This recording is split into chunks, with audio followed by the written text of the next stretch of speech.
हर हर महादेव। आप शिवरात्रि का व्रत चाहे अनजाने में रखो या जानबूझकर रखो, उसका फल अवश्य मिलता है। ऐसी ही एक कथा है, वो हम आपको सुनाते हैं।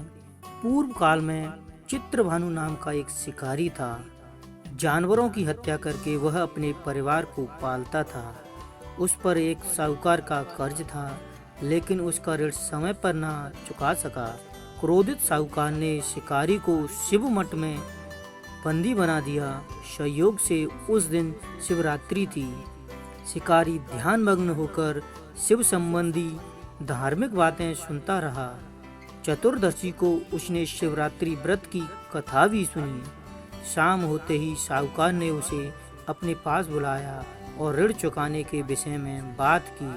शिकारी अगले दिन सारा ऋण लौटा देने का वचन देकर बंद से छूट गया।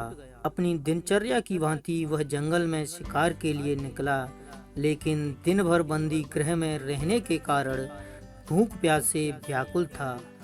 शिकार खोजता हुआ वह बहुत दूर निकल गया। अब अंधेरा हो गया तो उसने विचार किया कि आज की रात जंगल में ही बितानी पड़ेगी। वह सोच ही रहा था कि एक शेर उसके सामने आया।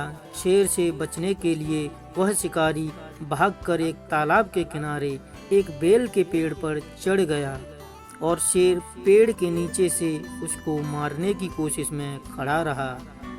बेल वृक्ष के नीचे एक शिवलिंग था जो ढका हुआ था और लंबे अरसे से इस शिवलिंग पर पूजा अर्चना नहीं हुई थी। शिकारी को उस शिवलिंग का पता नहीं चला। उस रात थोड़ी थोड़ी बारिश भी थी। शेर को भगाने के लिए शिकारी सारी रात टहनियाँ और बेल पत्थर नीचे फेंकता रहा। इस तरह से दिन भर भूखे प्यासे शिकारी का व्रत भी हो गया और शिवलिंग पर बेल पत्थर भी चढ़ गए। अगले दिन सुबह हो गई। उपवास, रात्रि जागरण तथा शिवलिंग पर बेल पत्थर चढ़ने से अनजाने में ही पर शिवरात्रि की पूर्ण पूजा हो गई। पर अनजाने में की हुई पूजन का परिणाम उसे तत्काल मिला। शिकारी का हिंसक हृदय निर्मल हृदय हो गया। उसमें भगवत भक्ति का वास हो गया। अनजाने में शिवरात्रि के व्रत का पालन करने पर भी शिकारी को मोक्ष की प्राप्ति हुई। जब मृत्यु काल में यमदूत उसकी आत्मा को ले जाने आए तो शिवगणों ने उन्हें वापस भेज दिया तथा शिकारी को शिवलोक ले गए। इस कथा में अनजाने में हुई पूजा पर विशेष बल दिया गया है। इसका अर्थ यह नहीं है कि शिव जी किसी भी प्रकार से किए हुए पूजन को स्वीकार कर लेते हैं अथवा भोलेनाथ जाने या अनजाने में हुए पूजन में भेद नहीं कर सकते। परोपकार करने के लिए महाशिवरात्रि का दिवस होना भी आवश्यक नहीं है। पुराणों में 4 प्रकार के शिवरात्रि पूजन का वर्णन है। मासिक शिवरात्रि, प्रथम आदि शिवरात्रि अथवा महाशिवरात्रि। पुराण वर्जित अंतिम शिवरात्रि है।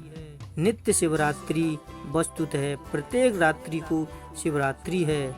अगर हम उन परम कल्याणी आशुतोष भगवान में स्वयं को लीन कर दें तथा कल्याण मार्ग का अनुसरण करें, वही शिवरात्रि का सच्चा व्रत है।